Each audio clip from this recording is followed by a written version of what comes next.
बिस्मिल्लाहिर्रहमानिर्रहीम नहमदुहु व नुसल्ली अला रसूलिहिल करीम।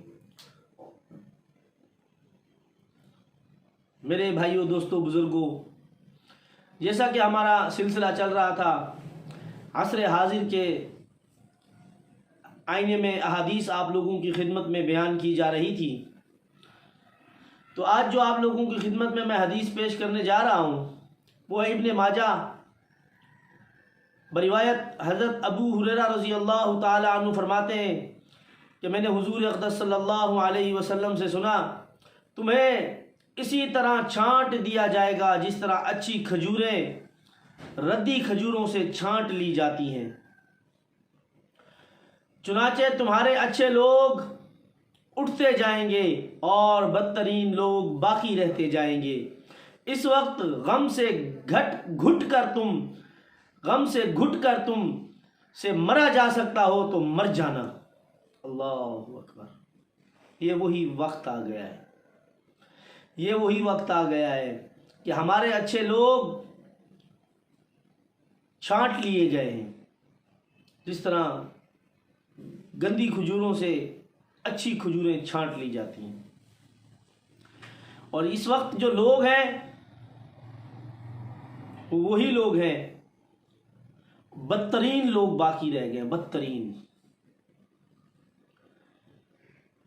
मेरे पास अल्फाज नहीं है उन बदतरीन लोगों के लिए बयान करने के लिए कि ये कैसा ज़माना आ गया है, कैसे बदतरीन लोग हैं ये, जो खुद को मुसलमान कहते हैं, जो खुद को मुसलमान कहते हैं, लेकिन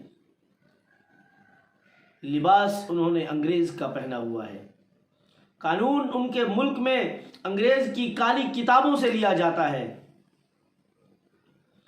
और जो कि ग़ुलाम हैं अंग्रेज़ के, यहूदुन नसारा के ग़ुलाम हैं और ख़ुद को ग़ुलाम समझते भी नहीं, आज़ाद समझते हैं।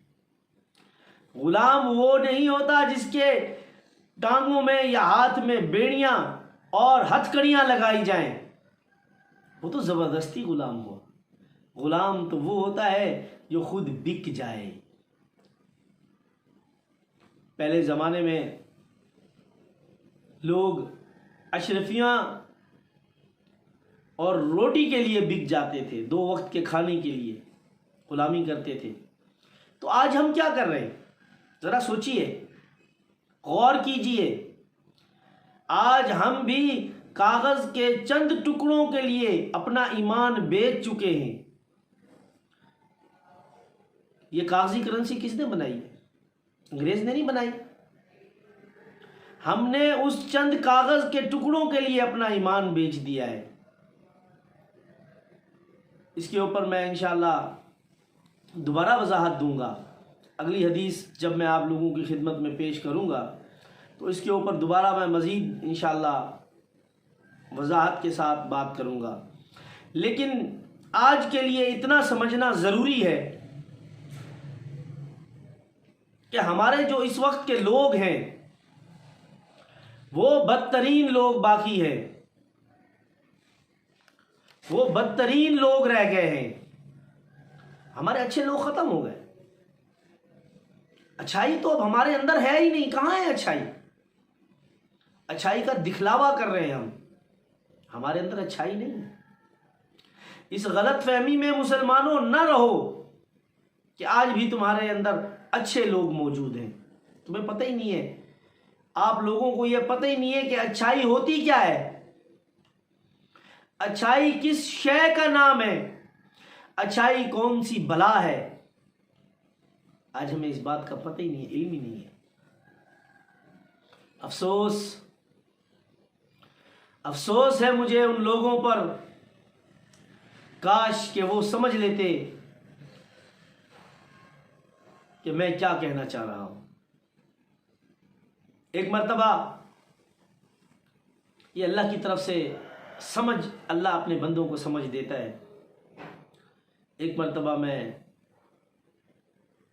कैद में था, पुलिस वालों ने मुझे हथकड़ी लगाई हुई थी।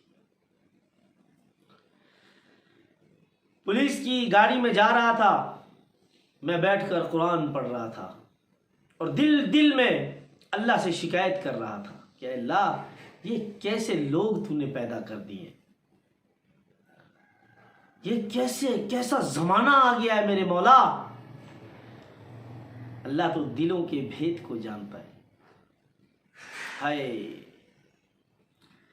अल्लाह दिलों के भेदों को जानता है। तो जब मैं कुरान पढ़ते पढ़ते, अल्लाह से कलाम करते करते अल्लाह की तरफ मुतवज्जे हुआ और दिल ही दिल में शिकायत कर रहा था अल्लाह से, उन लोगों को देखकर मुझे रोना आ रहा था, मुझे बहुत अफसोस लग रहा था उनके इन हरकत के ऊपर जो वो कर रहे थे। तो कुरान पढ़ते पढ़ते पढ़ते पढ़ते अल्लाह ने मेरे दिल में अचानक ऐसे ख्याल डाला कि ये सब दज्जाल के पैरोकार हैं। तो मैंने एक पुलिस वाले से कहा, मैंने कहा आपको कितनी तनख्वाह मिलती है? कहता है कोई 70,000 मेरे ख्याल से बता रहा था, 70 या 80,000 गालिबन से कुछ 70,000 उसने बताया। तो मैंने उसे कहा कि उस 70,000 का क्या करते हो?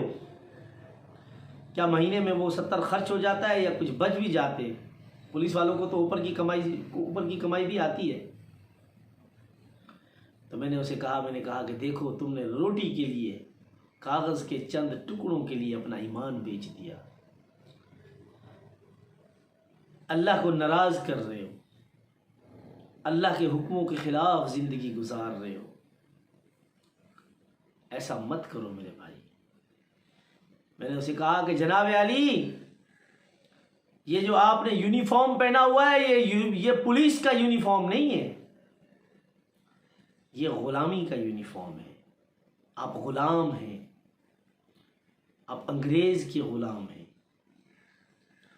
अब देखिए, तो गुलामी करवाने के लिए कई साल ट्रेनिंग करवाई जाती है, स्कूलों में सिखाया जाता है कि आपने जॉब करनी है, आपको अच्छी जॉब मिलेगी, आपको अच्छे पैसे मिलेंगे। पैसों के लिए अपना ईमान मत बेचो। ये कागज़ के टुकड़े तो तुम लोगों ने बनाए।